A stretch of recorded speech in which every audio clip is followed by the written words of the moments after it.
Moderator, distinguished son of the Caribbean civilization, Sir Derek Walcott, penned for our consideration in 1992, quote, "The only possible realization in the West Indies is art. Political power, economic power, these are uncertain, these will change, but art is lasting," end quote. Moderator, esteemed judges, opponents, distinguished colleague, I have risen to make a conclusive case in support of the moot. Lack of emphasis on the arts will be detrimental to human development in the Caribbean. To establish the clear parameters of our discourse, I define the following terms. The Merriam-Webster Dictionary defines lack as a state or condition of not having enough of something. Emphasis as special importance or attention given to something, while the Encyclopedia Britannica defines the arts as modes of expression that use skill or imagination in the creation of aesthetic objects, environment, experiences, and extends to categories such as the literary arts, visual arts, the graphic arts, the decorative arts, the performing arts, and architecture. Detrimental as defined by the Dictionary of the English Language means causing damage, harmful, or injurious. Furthermore, human development is defined by the United Nations Development Program, UNDP, as the process of enlarging people's freedoms and opportunities and improving their well-being. The proposition will leave no doubt in your mind that not placing enough importance on the various branches of the arts will prove harmful to the process of enlarging people's experiences, well-being, and opportunities in the Caribbean.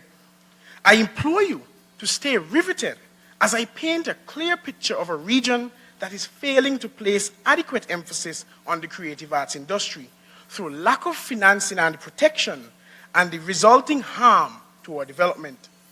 According to a 2007 report prepared by the Caribbean Regional Negotiating Machinery entitled "The Cultural Industries in CARICOM Trade and Development Challenges," quote, Caribbean governments have been slow to dedicate resources to institutions and policies that are targeting creative industries, both at the regional and the national level, end quote. Moderator, this negligence is proving harmful to the development in the Caribbean as we continue to waste resources by heavily investing in traditional colonial industries at the expense of our creative capabilities.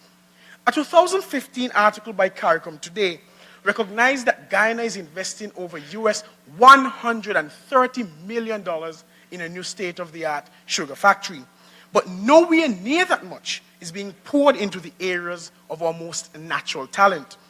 Moderator, this slap in the face comes despite the fact that the industry is failing while the Caribbean's artistic product is thriving. CEO of Guyana Sugar Corporation, Guy Suko, Errol Hanneman, in a 2016 press read article entitled "Multi-billion-dollar handouts will not revive the sector," posited this thought-provoking question. Quote, are we going to run the rest of the country down just to keep Guy Suko going? The tragedy is money is coming into sugar, but it is not doing anything to make the industry more viable, end quote. According to Chaitu in the 2013 Inter-American Development Bank report on the entertainment sector in CARICOM, quote, through the creation of creative and cultural industries, we have a potentially viable option where revenue generated from the arts can in turn be used to fund other areas of human development, which, though critical, are not naturally income generating and thus cannot fund themselves. For example, education and healthcare. Currently, there is a deficient level of investment in the arts sector. Consequently, the main source of capital has come from individual and family savings rather than from banks and credit facilities. As it stands, no lending institution in CARICOM has even begun to value intellectual property assets for collateral purposes. There are also limited incentive regimes in the Caribbean for the creative industries, and these are needed to mitigate the vulnerabilities of the sector and to encourage the investment required to maximize the potential socioeconomic contribution to the Caribbean.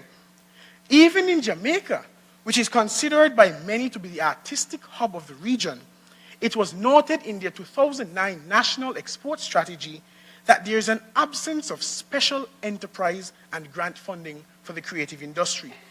Moderator, unfortunately, this tendency towards insufficient budgetary allocation for the sector is commonplace across the region, thereby highlighting the value or lack thereof that is placed on the arts. Moderator, in Montserrat's 2016 budget, for example, the only faintest mention of the arts was when they alluded to the St. Patrick's Day festivities boosting tourism. There was no mention of the arts, thus completely ignoring its earning potential. The lack of precedence given to the arts is also highlighted by the lack of policy protection for the industry.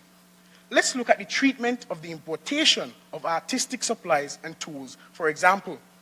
Moderator, the ability of individuals in the arts industry to export a globally competitive product requires high-quality equipment, but the high and oftentimes outrageous charges for such equipment are major disincentives to investing in them, thus stifling the advancement of people involved in the arts industry. A 2006 technical note by the Inter-American Development Bank made a reference to the case of importing cut paper necessary for printing literary artwork. In some CARICOM states, the amount is up to 20%, whereas there are zero tariffs on imported books. Moderator, if this isn't a case of failing to emphasize Caribbean arts, then I don't know what is. As a matter of fact, it is even worse, as it appears that we are actively hindering our arts industry, as this simple measure has led to more importation rather than production of the literary arts. Moderator, can you believe that in many of these territories, some artistic inputs attract the highest charges as they are considered luxury goods? Based on data gathered from a 2013 report dubbed The Entertainment Sector in CARICOM, featured on CARICOM.org, total charges on artist brushes in CARICOM is 76% in Barbados at its highest and 35% in Trinidad and Tobago at its lowest. Therefore, if a painter decides to invest in a set of high-quality brushes, he or she will have to pay the Barbados government US $380, which is what one can only describe as punitive and perverse. The same document posits that other taxes make it prohibitively expensive to import much of the equipment needed for sophisticated activities, such as music editing. And although in some countries there are informal provisions for the waiver or reduction of a duty, they are often based on political or other connections rather than a predictable and transparent regime.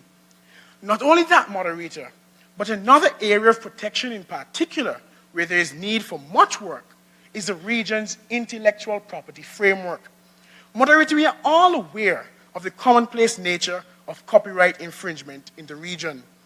Vendors openly sell bootleg CDs and DVDs on the streets, and even cable operators have often pirated the signals of providers.